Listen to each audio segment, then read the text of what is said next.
વડોદરામાં right to education એટલે કે આરટીઈ હેઠળ પ્રવેશ પ્રક્રિયાને લઈને વાલીઓમાં ભારે રોષ જોવા મળી રહ્યો છે. સામાન્ય અને મધ્યમવર્ગીય પરિવારોના બાળકોને આરટીઈ હેઠળ પ્રવેશ ન મળતા અનેક વાલીઓ જિલ્લા શિક્ષણ અધિકારીની કચેરીએ પહોંચ્યા અને વિરોધ નોંધાવ્યો. વાલીઓનું કહેવું છે કે આરટીઈનો મુખ્ય હેતુ આર્થિક રીતે નબળા વર્ગના બાળકોને ગુણવત્તાયુક્ત શિક્ષણ ઉપલબ્ધ કરાવવાનો છે. પરંતુ 2 રાઉન્ડ પૂર્ણ થઈ ગયા હોવા છતાં હજુ સુધી ઘણા બાળકોના નામ જાહેર કરવામાં આવ્યા નથી, જેના કારણે વાલીઓમાં અનિશ્ચિતતા અને ચિંતા વધી છે. વિરોધ પ્રદર્શન દરમિયાન વાલીઓએ સવાલ ઉઠાવ્યો કે જો ખરેખર જરૂરિયાતમંદ બાળકોને જ પ્રવેશ ન મળે તો આખી પ્રક્રિયાનો હેતુ શું છે?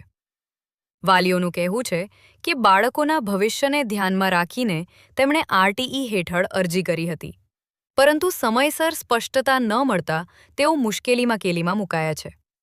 વાલીઓએ તંત્ર પાસે વહેલી તકે પારદર્શક રીતે યાદી જાહેર કરવાની અને જરૂરિયાતમંદ બાળકોને ન્યાય મળે તેવી માંગ કરી છે. આ મુદ્દે વાલી તેજસ મિશ્રાએ શું કહ્યું, સાંભળીએ.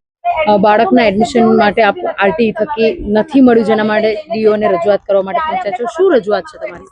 મારી રજૂઆત એ છે કે અમે 2 વાર લખ્યું. એકવાર ચલો પ્રોબ્લેમ હતો કે આધાર કાર્ડ માટે અમે રેશન કાર્ડ મૂક્યું હતું, પણ બીજા રાઉન્ડમાં અમે બધું તમામ ડોક્યુમેન્ટ કમ્પ્લીટ હોવા છતાં પણ કોઈ રિસ્પોન્સ નથી, અંદર કોઈ મેસેજ નહીં આવ્યો. અને આંગણવાડીમાં પણ અમે એડમિશન આપ્યું હતું કે ચલો અમારું આગળ જતાં અમારું છોકરું આમાં ભણે કે અમારા આરટીમાં. મારું ઘર રિક્ષા પર ચાલે છે, અમે 9 જણનું ઘર ભરણ પોષણ ચાલે છે.